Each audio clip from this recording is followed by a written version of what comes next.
Welcome back to the lunch table, food for thought. I'm Nico Blitz. Make sure you hit that subscribe button just right down there. We're also on Apple Podcasts, SoundCloud, YouTube, iHeartRadio app. You can also, I said YouTube, but you can see my face for an hour on YouTube if you really want to. My next guest, I want to give a huge shout out to Rosalind from ABS CBN. She be hooking me up with the superstars from the Philippines. So it's crazy because I told my parents the other day when I was back in the Bay, like, hey, so I'm interviewing this one girl, and I guess she's the daughter of this guy named Gary Valenciano. And then they're like, oh my God, anak! How are you getting these people? And I'm just like, yo, I don't know. I don't know these people. So then I have to do my research. I'm just like, oh, this guy's basically the Michael Jackson of the Philippines. So his daughter, right? She has this album out called See Me that just dropped earlier this year. Yeah. She goes by the name of Kiana Vee. Yeah. Kiana Valenciano. We're just going to go by Kiana Vee today, huh? Yeah. That's easier. Yeah, right? I mean, I guess that's what everyone kind of knows me by. Yeah. Kiana Vee. V-E-E. Well, it's nice to meet you, Kiana. Nice to meet you. Thanks So for are you out having here me. in LA or? I'm just here for a bit. I'm leaving actually for Manila on Saturday. Ooh, what for? Business? Yeah. So I've been in and out the past 4 months, just kind of testing the waters. So you've had to deal with that 16-hour flight multiple it's down. times. Well, it's down to 11 now, so it's not that bad. Like Wait. How do you get a 16-hour flight down to 11? It's quicker. I don't know. What do you take? It's Private jet? No, it's just it's a direct flight. And so I get in, pass out, wake up, and I'm like 2 hours away. Man, from I home, would so. kill to have that 11-hour flight. Yeah, Because it's my not that bad. because my grandparents be telling me so many times, like, you need to go back. And I'm just like, yeah, but it's a 16-hour flight. Then it's like a 3-hour drive from Manila to Batangas. And I'm like, it's 19 hours just to get to the destination. That's brutal. Yeah. Well, I mean, it's not that bad these days. Just saying. Yeah. So were you initially born in the Philippines? Yeah, Okay, born and cool. raised What in city? Manila. Manila? Yeah. Okay, cool. Well, yeah. I mean, I guess Metro Manila, that's kind of where Yeah. I was raised, and I've never really lived anywhere else, so it's Ooh. fun. It's fun. That's why I love traveling. I kind of like soaking up different cultures and stuff. Yeah.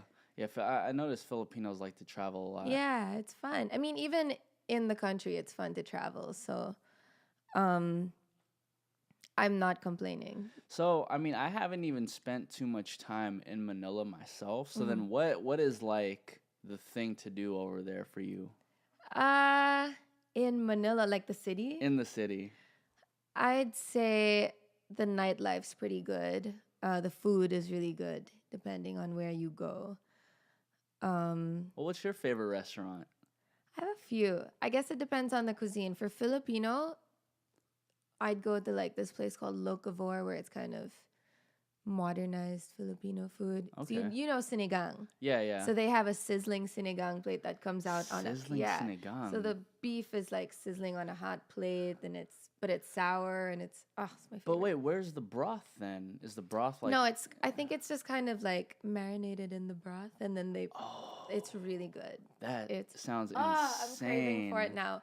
But yeah, I'd say Manila has a really amazing art scene now. It's a growing art scene, a growing music scene. Everything's kind of on the rise, and yeah, if you're ever there, that's what you look out for. See, I would want to go because my dad is from that area too, but then we spend such a finite amount of time over there because every time I've been, well, first of all, the last time I was there was about 10 years ago, and we probably only spent like 3 days there, which in the city, which realistically is not enough time. Yeah.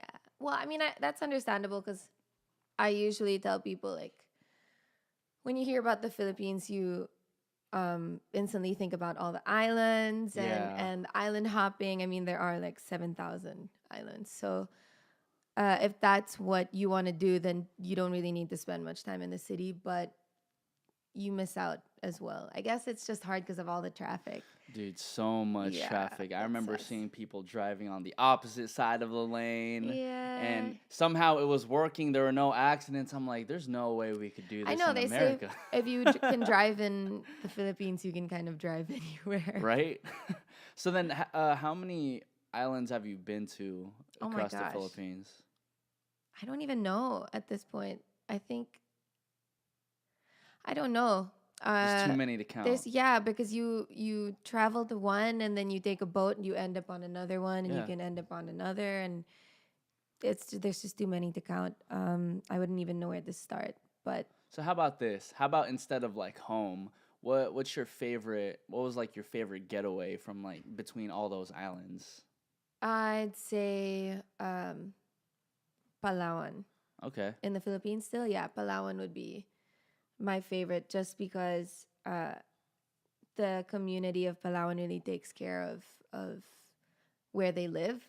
And you see the difference, like when you go to different provinces and different beaches and stuff, you really see the difference of a beach that's taken care of by the community. Got you. Well, shout out to Palawan, man. I'm gonna have to put that on my to-go list. You for gotta. Sure. El Nido was the #1 island in the world for I think 3 years straight. Or El 4. Nido? Yeah, El Nido, Palawan. Okay. I mean, it just sounds El Nido. I mean, I could imagine it's meat. You know what I mean? It kind of just goes with the name, I guess you could say. Yeah. So Kiana, so then what was it like for you growing up in Manila then, especially being the daughter of Mr. Gary Vee himself? Different. Very. I mean, I lived a really sheltered childhood, I'd say, and privileged as well.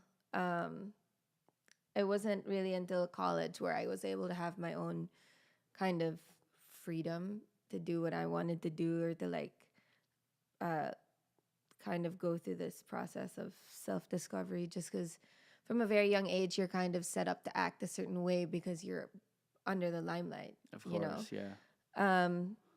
And my dad's more of like an inspirational singer more than just like this pop star. So there is a certain way of acting and presenting yourself that people expect, you know? And I get you. I mean, that's kind of weird. I think I just got used to it.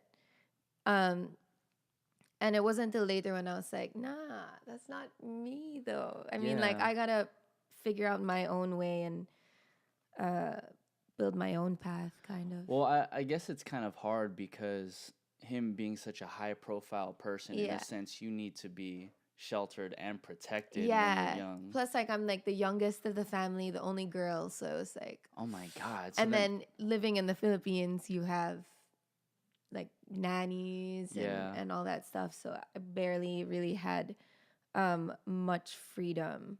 But I still had a pretty good childhood. I mean, I grew up with family, like my cousins, and we all kind of lived in the same area. So how many older brothers do you have? I have 2 older brothers. 2 older brothers. Yeah. So do they kind of like did they like rough you up a little bit? Oh my gosh, yeah. There's a lot of wrestling involved growing up. I didn't even complain. I had fun. So I guess growing into being like a girly girl, I was a little later, because I was so used to like acting, you know, even dressing like a guy. Like I'd go around in like big t-shirts. I'd steal shirts from my brothers. Like that's how For real? Let's say like my friends were going out. I'd be like, okay, one sec, and I'd go to my brother's room and grab a shirt and like head out in jeans and sneaks. Oh and my God. Yeah, and like they would tell me like, oh, it's nice when girls wear sneakers because then like if anything happens.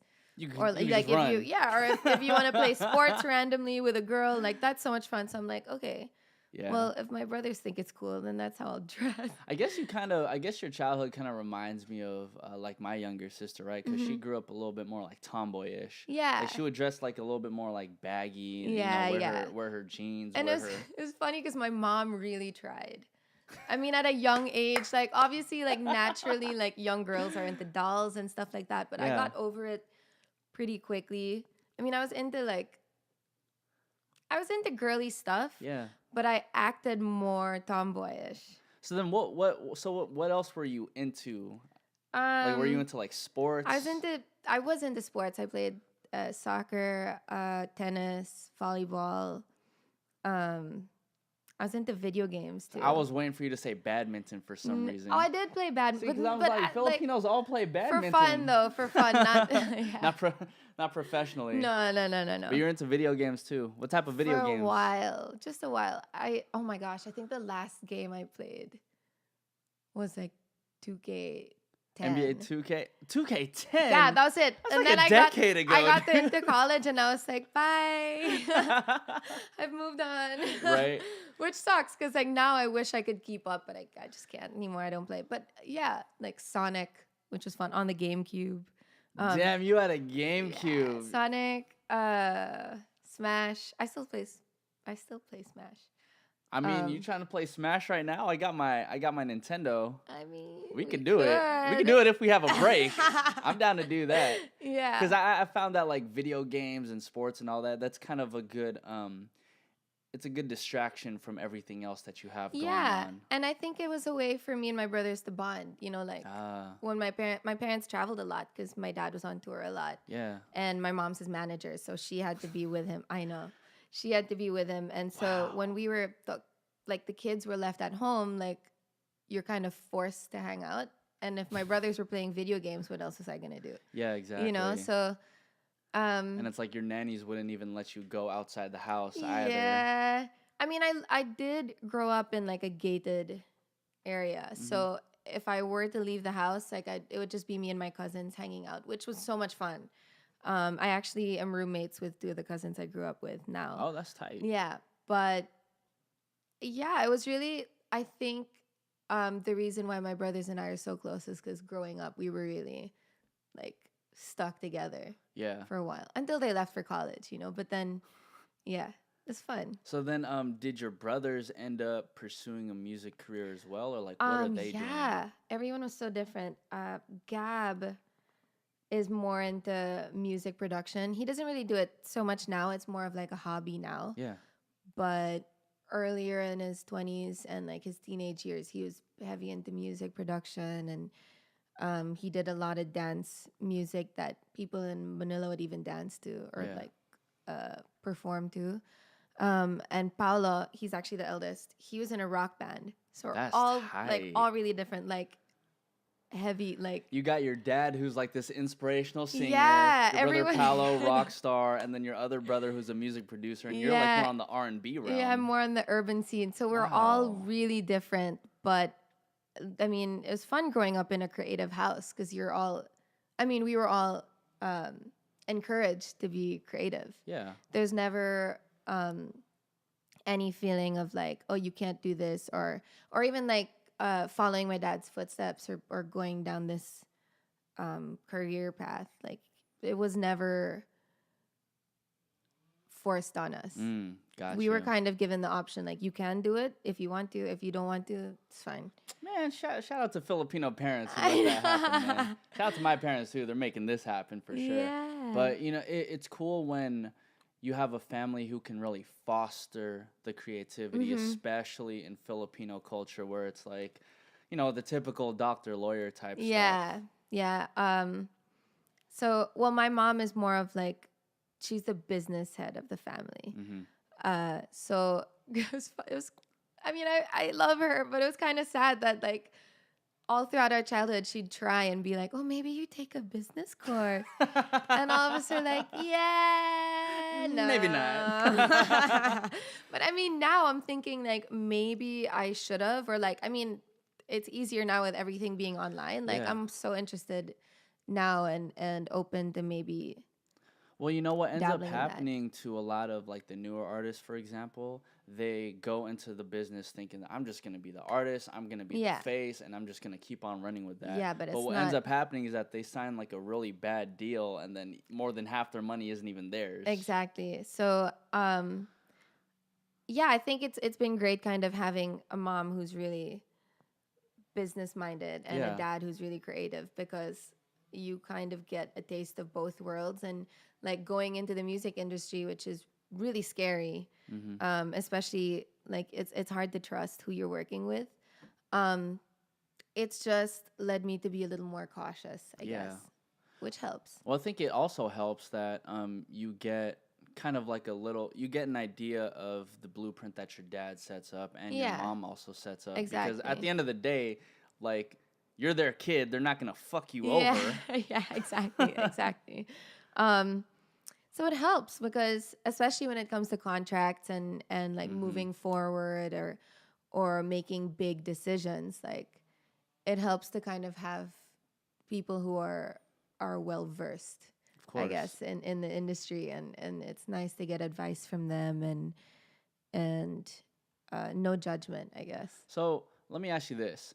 My dad gives me advice in the sense of like, you better find all the Filipinos in the world. You better connect with all of them. My mom's over here like, oh yeah, you know, we can get you on ABS-CBN. You know what I mean? They give me advice like that way, like all that hopeful advice.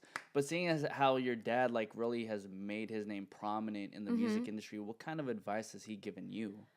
Well, he always reminds me not to compromise and to always do my best. I mean, you're not aiming for perfection.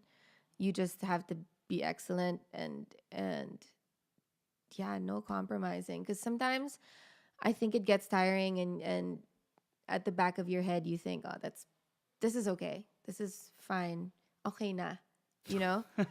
or puede na. But no, like growing up, my dad wasn't into that mentality, especially when it comes to your work or your craft. And that it's been like a blessing and a curse because I'll be in the studio and everyone's saying it sounds amazing. And I'm like, oh, but it could be better. Yeah. Which is hard because that's something that I have to work on internally. But at the same time, it's still a good thing because then I don't like producing anything that's ever mediocre. It's kind of like you definitely don't settle for less. Yeah. But then where do you draw the line? Where do you draw the line between I'm settled and this is perfect enough? Yeah. So I think it helps to have like the guys that I'm working with now, they're my friends. So I trust when they say it sounds good. Gotcha. So I'm like, okay, if it sounds bad, I'm coming after you guys, right? Because I know where if this isn't the hit, it's your fault. And it's hard because for me, I mean, I'm not very good at articulating what I want. I know what I want, and it helps to have a good team around me that helps me get there. But verbalizing like the thoughts in my head isn't always an easy task for me, which is weird because I write my songs. So it takes some time sometimes to be a little more vulnerable. But yeah, I guess in terms of like goals and my vision, it gets pretty hard. So that's when I rely on my team and my friends. So then I can only imagine that the producer that you work with, all the beats are really custom made for you, right? Yeah. So, well, my last project for the album See Me, I worked with Marcus Davis. He's a friend of mine, and how it would work was I'd actually, like, I write most of my music in silence. Like, I don't write to a beat, or I used to. Now I'm learning to. But, yeah, it's weird because I write and the melody comes as I write the lyrics. And so what would happen is I just record it and send it to him, and then he builds a track around my vocals. No. Yeah. So. Yo, what's his name again? Marcus Davis. Yo, shout out Marcus Davis, man. That is hella hard to do. Or we'll be at the studio and I'll sing it for him, and he'll be like, "All right, this is kind of the vibe that we're getting from this song. Would you like it to go this way or that way?" I'm like, "Okay, well, I trust you."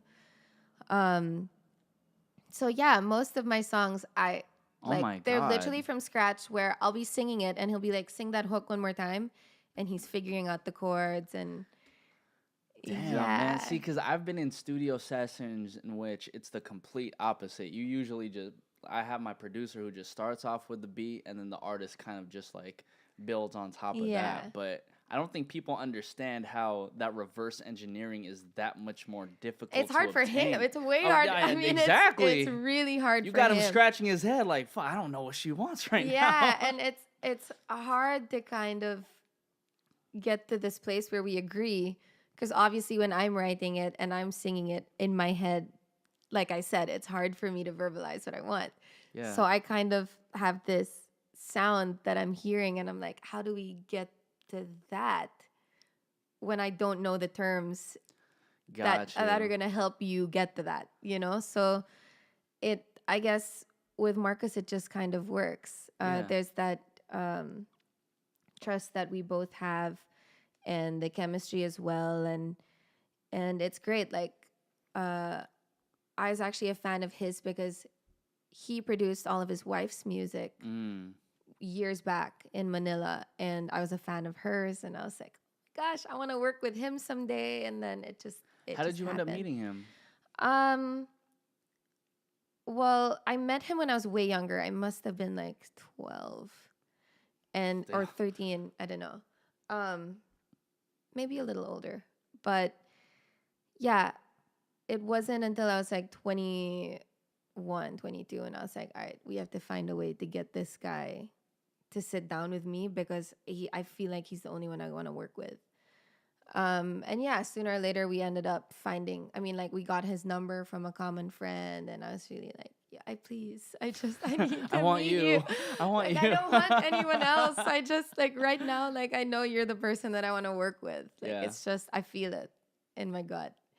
And we met, and then we did a song, which is still my biggest hit to date, which was like released 3-4 years ago, which is Does She Know? And yeah, so ever since then, it's just kind of been this trust that, like, all right, if I give you a song, I know you're gonna deliver. Well, yeah, especially if you make a record like She Know, and then you see so much success come out of it, that's when you know, like, okay, I'm supposed to be working with you right now. Yeah. So I guess right now, especially with traveling in and out and kind of meeting new people out here, it's me really leaving my comfort zone and trying to figure out, all right, how do I push myself to be comfortable with working with other producers? And I've been having fun, and I've been growing a lot, and like I said, I'm learning to write to a beat, because, like, it's just, you have to. But to be honest, like, some artists do some stuff that you do, in the sense of, like, they don't even want to, like, listen to a beat. They kind of just, like, write something down, and then once a beat gets thrown on, they're like, oh yeah, cool, I can just, like, throw, I can throw this verse in, or I can change it up a little bit. So that's what's don't compromise. Been doing. I know, don't but compromise. it's good though. I think it's challenging me too, and lyrically, I've been more experimental and more vulnerable, I guess, just because I am at this place where I'm learning, and it's not what I'm used to. Of course. Exactly. Like, I left my comfort zone. I'm not in Manila. I'm not with people that I've known for years. And you're not getting the sound that you're constantly around. Yeah, exactly. It's a completely different sound that I'm actually leaning towards out here, as compared to when I'm in Manila, where it's just a different scene.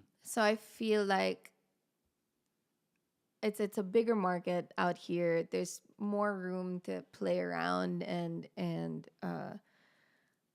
I guess experiment and I don't know. It's just, well, let me ask you this. So then in your household, right?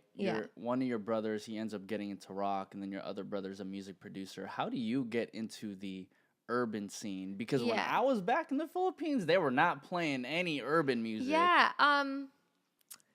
I don't know. I guess it was the friends I was hanging out with. My best friend growing up, since like the age of 9, 10, she kind of lived everywhere. And so she'd come back to Manila for the summer, and she would just bring music. She lived everywhere. She lived in like London. Crazy. She lived in LA. And she'd come back, and I'd be like, "Oh my gosh, like, I like this music." Who was like the first artist that really stunned you that she brought back? Oh my gosh, it was someone from the UK. I don't even remember. A few of the first one I don't remember for sure, but I just remember being like, ooh. But the ones that oh my gosh, they're so cute, because I was like a teenager. No, I was like a tween. A tween, A like twin- 12, like 13? 12. Yeah, I remember hearing JoJo at one point. JoJo. Oh, like Kiss. JoJo. Yeah. And I was like, oh, her voice. I was like, wow. And then I was really into, I mean, growing up, there was Aaliyah and there was like Ashanti. Damn, that And- made it all the way there? Yeah. Oh my God, Ashanti I was don't know. huge in Manila until now. Wow. I didn't realize their music went all the way Yeah. there.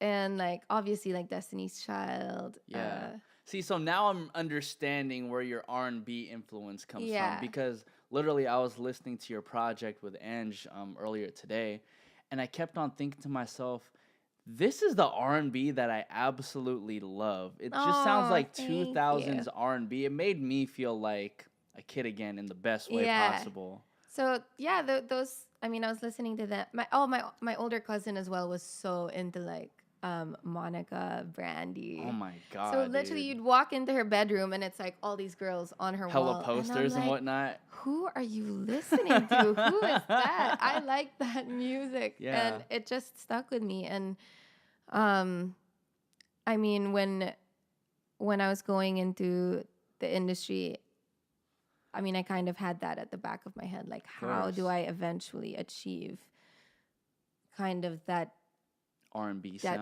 sound? Especially like everything that happened in the early 2000s and then leading up to now and how R&B has changed.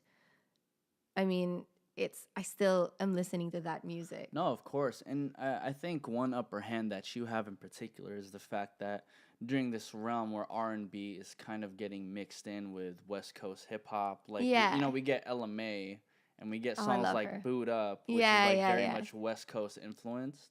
Like, I think where you come in, you kind of make your own lane in the sense of the people who used to listen to 2000s R&B, they're gonna be like, oh shit, this makes me feel like I was back then. But then the kids who haven't necessarily listened to that music are gonna be like, oh, what is this shit? This shit sounds dope.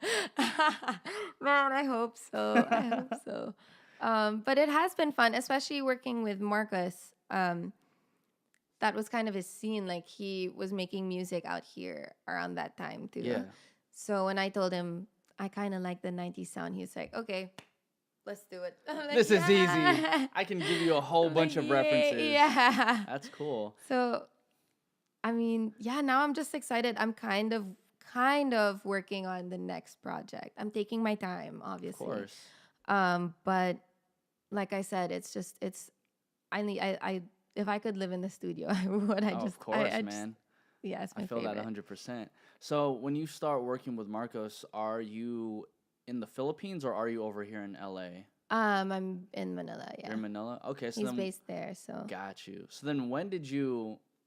So this is like basically your first go-around outside of the Philippines, right? Yeah. So then what's it like for you in terms of the differences between Manila and being in Los Angeles? I mean, it's hot, but it's not as hot as over there. Well, yeah.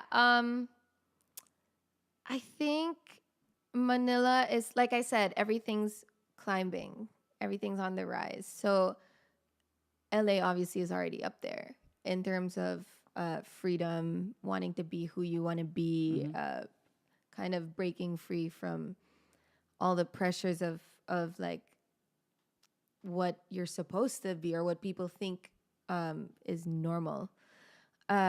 And so being out here, it's kind of nice to just, I don't know. I think I'm learning so much of myself, so much about myself, because there is that freedom to kind of make mistakes. Yeah. You know? And what are you learning about yourself? I don't know. I think I like, I didn't realize how much I liked or appreciated quiet.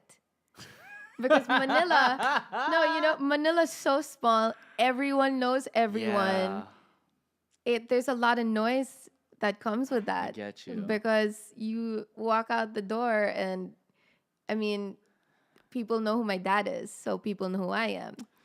Oh, yeah, okay, and out here it's nice to kind of you start fresh. Brand new slate. And I like kind of being a bit of a wallflower. I like people watching. I like um, learning through conversations and stuff like that. So I mean, I used to think that being that way in Manila is because I was shy or more introverted. Mm-hmm. But no, like I'm realizing I am pretty extroverted. It's just that I enjoy listening and I enjoy kind of chilling in the background and observing as well. Yeah. You're honestly one of the most dangerous people in the world. Because you're exactly like my best friend Lorraine. Like she could survey a room and just be like, "Yo, we need to get the fuck up out of here." Like, all right, hey, whatever you say, let's go. It's funny I don't too care. because I'll be with my friends. I'm like, watch, this is gonna happen right now, and blah blah blah blah Yeah. blah. And then it happens, and she's like, "How did you know?" I'll be like, "Cause I was watching." Yeah, she just be observing. I'm just like, and I enjoy that. Yeah.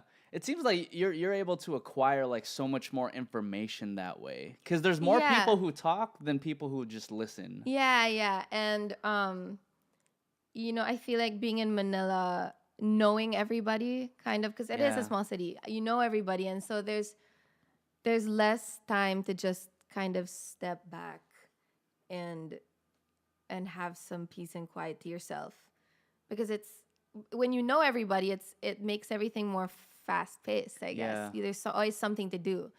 And right now being here, like, I'm just getting started. Because it's just so ironic because when I went back to the Philippines, that same feeling that you get when you're here, I get when I'm you're over there. Yeah. Because, you know, I'm around everybody I know and I'm around like the same things over and over again. But when I go back there, I'm just like, look, I'm in flip-flops. I got my shirt off. Yeah, it's opposite. I'm over here just like chilling, like, yo, this is really like some dope Islander stuff to do. Yeah. I'm not doing shit. I love it. Yeah, that's the thing though. Like even in Manila, like I've been dying to get out. So I've been talking to my dad, like, what if I just move to like La Union, which is a 4 to 5 hour drive away, but it's like a nice beach, great community. Yeah. A lot of people from Manila actually packed up and moved over there just for like the simpler life. Mm-hmm. But I don't know. I think it's weird. I think the biggest difference, I guess, from Manila and everywhere else in the world is that it's a really small city, and so the industry is really small, and it's kind of hard to find your place in that. So out here, it's really big and it's scary. But at the same time, I think because it's big, there's a lot of opportunity to kind of find like a little bit of there's a like little bit a corner. of There's a corner out there, I guess, for people like me. I think moving from the Philippines and like trying to make your way like through Los Angeles in particular is the fact that there's not a lot of Filipinos really doing it in the music industry in the United States. So if you get somebody like yourself who comes to the United States and comes out with this R&B sound, it's kind of like, wait, she's dope. But wait, she also looks a little bit different from everybody else that we expect, you know? Yeah, I know I get that a lot. But I think Filipinos, just everyone kind of looks different these days. Like you put me in a room with all my friends and everyone looks like they're from somewhere else, but that's just the norm in the Philippines just because everyone's mixed somehow. Yeah. And that's just the normal way. Like when someone says you don't look Filipino, I'm like, well, what does a Filipino look like? Yeah, exactly. I don't know. You know? I get Mexican a lot. Yeah, I get. But then when I'm back Latina home, a lot. right. Yeah. But then when you're back home, it's super normal. Yeah. Because I'm from where my family's house is in Daly City, where there's just like a shit ton of Filipinos, so we all look the fucking same to like everybody who's not from there. I'm like, all right, shout out to the racists. We all look the same, right? Oh man, yeah, I get it. But yeah, I guess it's weird. The Filipinos are kind of like it's just a sneaky race. Oh yeah. Like, where are you from? I don't know. And we all got like Spanish last names. Yeah. So I mean, is yours Spanish? I don't know. My Valenciano. Yeah. It is. Yeah. Yeah. And my dad is like Puerto Rican, Filipino. Oh. My mom is like everything. She's everything. Okay, wait. So now I'm interested. What's your mom? So my mom's dad is like Chinese Filipino, and then her mom is Japanese American Filipino. So that means you're like... I'm like straight up an askal. You know what an askal is? What's an askal? So in Tagalog, it's asong kalye, which means a street dog, because they're just a mixed breed. So I'm just an askal. And so that's actually the name of the football team of the Philippines, or the soccer team. It's askal, because all their players are like half Brit, half American, half Spanish. See, now, I don't know. Do you take that to offense? No, it's funny. No? It's, okay, I mean, I don't know. It's just a funny thing. I mean, I guess other people would see that as offensive, Yeah. but in our culture, it's just like, it's a funny thing. Like, I'm mixed. You're mixed. We're all Askals. We're all mixed. Yeah. That's tight, though, because in a sense, you could... I mean, you get like a little bit of every single culture that's like mixed in. Yeah. See, I'm just full-fledged Filipino. I'm just like, look, that's all I know. I don't know anything else. I mean, growing up in the Philippines obviously was like 100% Filipino upbringing. But then traveling to see my grandma, who used to live in Orlando, you get that mix of kind of the Puerto Rican and Filipino culture. But she also did spend a lot of time in the Philippines, so she's pretty Filipino as well. Yeah. I was, not to be a creep, but then like I was scrolling through your Instagram and I actually saw that your grandmother had just passed away. Yeah, she passed last month. Rest in peace. Yeah. Was it just... Yeah, it was weird actually. She felt sick one day, so they took her to the hospital, and then while she was at the hospital, like she got the flu, and it just kind of, went downhill. But I think the best thing about that was I was here. I mean, I was in LA. Yeah. So I just took the earliest flight out to see her, and we were all able to say goodbye, like literally surrounding her in her room. And I mean, it was a sad time, but I'm not sad because we were able to say goodbye to her. Yeah, that's good. That's really good. It's been great. And now it's just like she lives on through our jokes and like the music, especially. She has like a whole legacy. I know. So everyone that met her fell in love with her. And my friends who haven't met her wanted to meet her more than they wanted to meet my dad. So she's an icon. Well, it's like, if that's your dad, then your grandmother must be like the person. She's amazing. She was the best. Yeah. Yeah. What was like some of the best memories you have with your grandma? I guess the dancing. She would play a lot of good music and cook really good food. Ooh. She'd make like bacalao and Wait, I don't know what bacalao is. Bacalao it's fish. Okay. It's like cod. I'm not sure. My parents are probably looking at this like, you don't know what the fuck bacalao is. But so your grandma made really good bacalao. Yeah, it's like fish in a salad with it sounds really weird, but it like the way she would make it, not everyone can make it well, but the way she would make it, I would eat it. So it's the food and the jokes, and just she's so witty. Okay, you said jokes twice, so I need to know one of your grandma's jokes. No, she doesn't. The thing is, she doesn't really tell good jokes, and that's why it's funny. That's why it's funny, because she would try, and we'd sit there like, yeah, it's like okay, yeah, but she would play along. So, if you wanted to play a prank on someone, she'd be like, okay, let's do it now. Oh, she was just down. She was down. Okay, she was so down. Or we have videos of her, of my younger cousins who are still in high school, and they'd just be like, Mamita, can you get mad at me in Spanish? And once she'd hear the camera go on, she'd just start acting mad in Spanish. That's so funny. Like, it's just funny. She was just like a down person, and I think that's kind of where all my cousins got the liveliness from, and everyone just... Well, it seems like you got the liveliness too. Yeah. That's why my dad goes by Mr. Pure Energy in Manila. That's what they call him. And I'm like, for sure got that from her. 100%. Yeah, she's the real Pure Energy. She's the real You're like Pure Energy 2.0. Yeah. So it's cool. So then was your grandma she was able to hear your music, right? Yeah. What did she think of it? Well, she liked it. I mean, the moment she swayed them hips, I was like, okay, I'm proud of this song. She liked that one. See, you needed your grandma in the room to kind of get that approval. Like, yeah, this is a good song if my grandma's moving to it. But it was so cute. Like I said, she was so Filipina. I mean, she wasn't at all.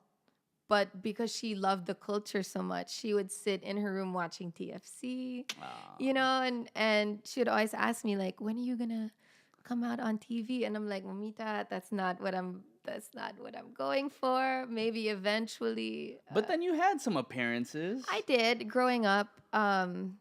But I guess because the industry is really different, I prefer the kind of stray away from the television scene. Yeah. I know exactly what you're talking about. Yeah. Like I was with Inigo and I was like, how do you do it? Like, it's hard. That's tough. Like the hours and the pressure and the fans and the Filipino fans are probably the most passionate in the world. 100%. In the world. Whenever I was there, all my cousins were doing this. Right? Oh my gosh, I forgot about that. Right? Oh my gosh. That's all I remember. Because it's been 10 years. Yeah. I was like, or like even, damn, what was that TV show? Darna? Yeah. Yeah. All my little cousins doing that type of stuff. And I'm like, wow, I've never seen like a group of kids just so passionate about something. You know, the celebrities are like, I mean, I guess it's the same here, right? Celebrities run the world. In a sense, but I feel like whenever I was back and whenever I'd see my cousins really big up somebody, it was like really passionate. Over here, we kind of have like we have so many things going on. Yeah, that's it's bigger. Yeah. But then back in the Philippines, it's like there's only a finite amount of celebrities. It's like concentrated. Actors. Yeah, it's super concentrated. So we kind of like champion that, you know? Yeah. So I mean, I grew up seeing that through my dad's career. Yeah. And I was just like, I mean, I want to make music, but I don't know if I want that. So that's why I've kind of been keeping my distance from the TV scene. So, working on your project, See Me, how long did that take? That was a year, just because I think there was a lot of confusion as to like, where do we take it? There was a lot of, branding pressure. I mean, not like that wasn't like coming from anyone else. I just think like these days as an artist, branding is such a huge thing. 100%. Right? And to me, I really wanted to have fun. So I was like, all right, so people already know who I am. I mean, they have my social media. They see me on videos. They see me when I perform and all that. But the music, I just like, let's just have fun and see where that takes us. So that was a bit of a ride just because it was harder to edit. Like, should we go in this direction or should we go in that direction? Does this make it into the album or not? So that was a whole year. And that was fun because I went through a lot the whole year. My dad got sick. My brother got sick. I went through a breakup. And then I like opened up about mental health. So a lot of that kind of played a role in just the process of building the project. I think I was reading up, and shout out to the internet because Google is the best thing to ever hit the earth. Everyone's best friend. Yeah, everyone's best friend. But like, I saw this article, I think on ABS-CBN. I think you were opening up about like depression and like mental health, and I think you have like a tattoo about it too. I right? do. It's like it's here. One here that says saved, and then one right here that says Talitha Kum, which means little girl rise up. Oh wow. Yeah, and it's also the name of my cousin, one of my cousins that I grew up with. So I had to tell him like, hey, it's not your name that I'm getting on my body. It's actually it's the phrase. I love you. I don't love you that much. Yeah. It's like I'm just letting you know. Yeah. But yeah, I think I mean, I always wanted a tattoo, and my friends would always tell me, like, let's go now. And I was like, nah, like, I'll get it when I feel like I need to get one.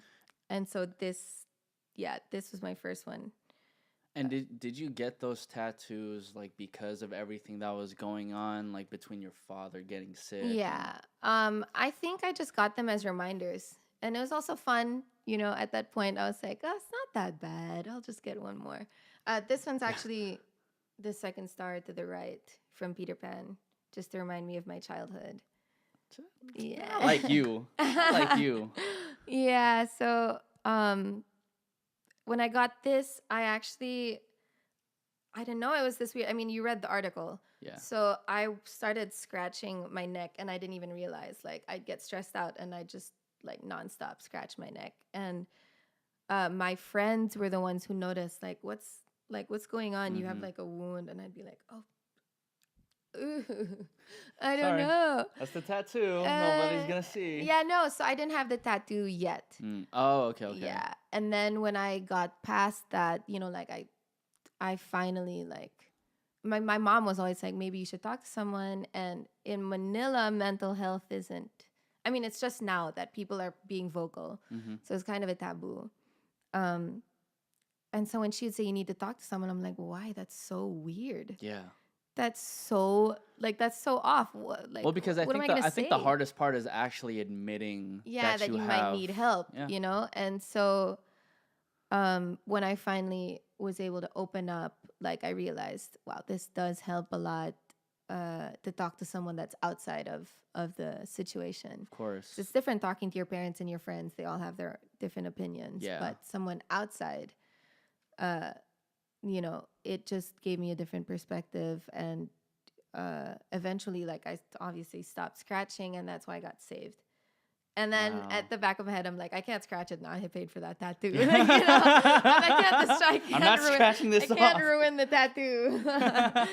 So yeah, and then I just got this. It was a good reminder to just always get back up. And so by talking to somebody outside of like the situation, is that really what helped you get past that? I think that was the first step. I wouldn't say I'm past it, because every day is kind of, still, I wouldn't say struggle. It's just, it's an everyday battle. Yeah, it is. But that really was the first step, because when I opened up to her, it made me more confident to talk about it and to raise awareness about it to the public. So when I started doing that, people started opening up to me. Fans started opening up to me. And I was telling them, I'm not here to give you advice, but I'm just letting you know that I'm going through the same thing. So you telling me this makes me feel like I'm not alone. And hopefully, like, by replying to you or like responding to you, you're not alone. Like, I don't know you, but I know what it feels like. Well, whenever we all go through a depression, we tend to think, why is this only happening to me? Yeah. Right? Yeah. But then once you get the realization that it's happening to other people and you're able to talk about it, it becomes a little bit easier to maneuver through. That's the thing, because when you're going through that and you're not getting help and you're not talking about it, you get stuck in your head. Yeah. And you're literally like trying to save yourself, and you can't, because like at the back of your head, like there's a voice in your head telling you, well, poor you. Yeah. Look at you. That's sad. Look at everyone else. Everyone's so happy.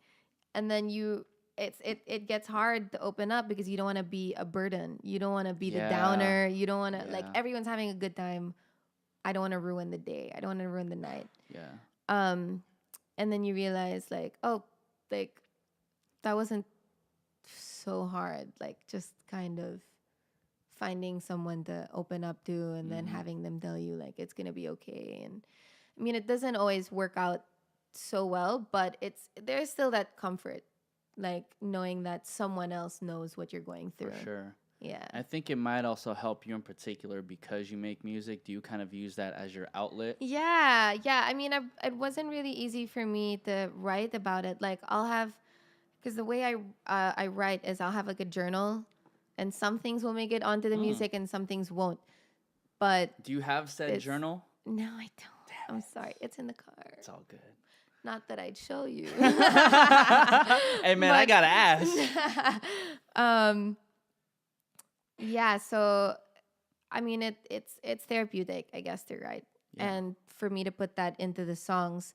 Like, I have a song "See Me," and then I have a song "Soldier," and those songs in particular, like, a lot of people like them, but I have a really hard time performing them.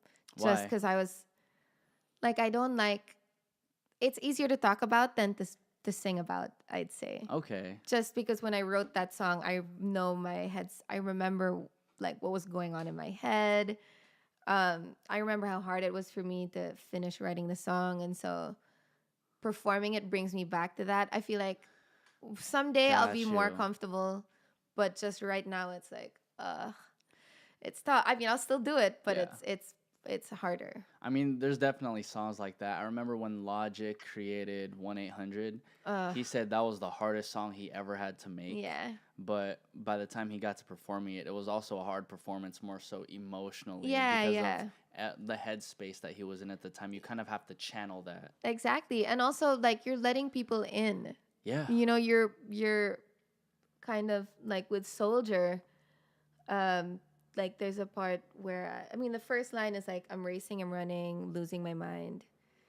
So I'm kind of sharing with people like, can you imagine at that moment I was losing my mind, Yeah. which is weird because we're also used to putting up this front that like I'm fine, it's okay, everything's going swell, and then I sing that song or I released that song and people are like, oh snap, like she was going through something. And then yeah, so I didn't even want to put it on the album at one point. I was like, maybe we should take Wow. Soldier out because number one, like it doesn't really sound like anything I've released. It's me and a guitar. It isn't overly produced. There isn't, there aren't any synths or whatever. There isn't a horn Just a very section. stripped Yeah, down it's song. stripped down. And so to me, I was like, well, it doesn't sound like me. And they're like, oh, that's a good thing. And I'm like, no, but. I was just actually in the studio last night with my homie Steven G, and his manager was telling me that when it comes to everyone's favorite song, it's usually the one song the artist does not like or damn near hates. Yeah, so there are 2 songs like that on the album, and like we were in New York recently and I performed one of them and I was like, I don't know why I don't like performing it. And everyone was like, oh my gosh, that one song you did, I loved it. I was like, I guess what I'm getting from it is the fact that like since you have to go back to that headspace of like of being in that a little bit more like trouble. What made you write that? Yeah. And then you have to sing it again. Because to put and like again the best and again. performance out, you need to be able to grab that emotion, but it's hard to really grab that. Yeah. So I can imagine how hard that is. I mean, I can't actually, but it's difficult. So Kiana, See Me Is Out, really dope album. I actually don't know what my favorite song is because it just sounds like one cohesive piece. Wow, thank you. So what do you have more for 2019? Are you going to be releasing more music videos from the album or so I'll be back home soon and we'll be shooting a music video for the next single. Do I say it? I don't know. I'll just say it. Keep it secret. Okay. That's my favorite one on the album, actually, with Curtis Smith. And actually, there's more, but there will be more music videos for most of the tracks on the album, and then more music in general. Because, like I said, I'm working on stuff here too that I want to share. Because it's another side. Man, we're going to get West Coast Kiana Vee. She's going to be fucking singing on all, like, the West Coast beats. I'm like, ugh, I could bump this. I'm excited. I'm super excited. Cool. All right, Kiana. Well, it was a pleasure to have you on the lunch table. Thanks for having me. And I'm really looking forward to the music videos and the West Coast music that you're going to be making. 'Cause you're in LA. I know. So I'm pretty sure you're going to come out with like a slap. You know what a slap is? Yeah. Okay. So, I got to make sure. I don't know. All right. Kiana Vee is going to come out with the slaps. Kiana, where can everybody find you? Well, my social media is Kiana Vee, KIANAVEE. And all my music is streaming everywhere. So yeah, you can find me everywhere. Everywhere. Kiana Valenciano. It's 2019. We're all everywhere. She's talking about LimeWire, MySpace, oh Napster. my gosh, LimeWire. This is the lunch table. Food for thought. I'm Nico Blitz, Kiana Vee, and we are out, everybody. See ya. You gotta hit him with yay. Yay. There we go.